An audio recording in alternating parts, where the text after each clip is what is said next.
दोस्तों, हाल ही में ही डीआरडीओ की लेबोरेटरी यानी कि एरोनॉटिकल डेवलपमेंट एजेंसी की तरफ से कुछ ऐसा कारनामा करने की तैयारी कर ली गई है जिसकी वजह से हमारी नौसेना को तो राहत मिलने वाली है। और अगर भारत इस कारनामे को करने में सफल हो जाता है तो भारत दुनिया का दूसरा ऐसा देश बन जाएगा जो इस तरीके के क्रिटिकल काम को परफॉर्म करने में सक्षम होगा। और इस कैपेबिलिटी के आ जाने के बाद हमारी नौसेना को तो राहत की सांस मिलने ही वाली है, साथ में हमारी वायुसेना को भी बड़ी राहत मिलने वाली है। दरअसल पूरा मामला कुछ इस प्रकार है कि हाल ही में ही एरोनॉटिकल डेवलपमेंट एजेंसी की तरफ से बताया गया है कि जो हमारा ओरा बॉम्बर, जिसको हम घातक बॉम्बर के नाम से जानते हैं, इस बॉम्बर का जो टेक्नोलॉजी डेमोन्स्ट्रेटर है यानी कि स्विफ्ट यूसीएवी, अब इसी स्विफ्ट यूसीएवी के हम अरेस्टेड बैरियर लैंडिंग के टेस्ट को जल्द से जल्द परफॉर्म करने वाले हैं।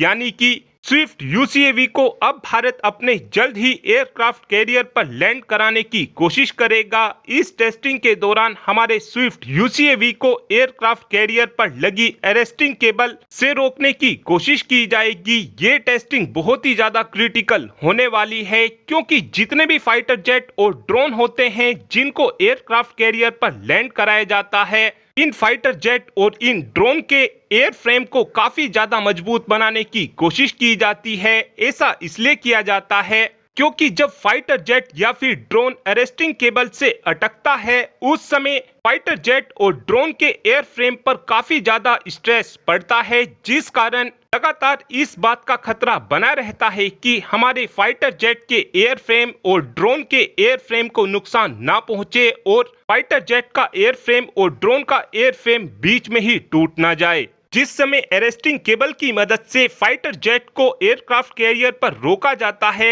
उस समय फाइटर जेट की रफ्तार 500 से 600 किलोमीटर प्रति घंटा के आसपास होती है और इतनी ज्यादा रफ्तार को एकदम से जीरो करना बहुत ही ज्यादा मुश्किल काम होता है। और अब बताया ये जा रहा है कि भारत की तरफ से स्विफ्ट यूसीएवी का इसी तरीके का टेस्ट किया जाएगा। और अगर भारत इस कारनामे को करने में सफल हो जाता है तो भविष्य में जो हम अपनी वायुसेना के लिए घातक बॉम्बर बनाने वाले हैं, इस बॉम्बर को हम अपनी नौसेना को भी देंगे और फिर हमारा यही बॉम्बर हमारे एयरक्राफ्ट कैरियर पर भी तैनात होगा, जिसके बाद भारत अमेरिका के बाद दुनिया का दूसरा ऐसा देश बन जाएगा जिसके एयरक्राफ्ट कैरियर पर स्टेल्थ हथियार तैनात होंगे। और ये खबर भारत के लिए इसलिए भी ज्यादा महत्वपूर्ण होने वाली है क्योंकि इस समय भारत के एक पड़ोसी देश यानी कि चाइना के पास स्टेल्थ फाइटर जेट मौजूद हैं और दूसरे पड़ोसी को चाइना अपने स्टेल्थ लड़ाकू विमान जल्द ही देने वाला है। और इस समय इन हथियारों को काउंटर करने के लिए भारत के पास कोई भी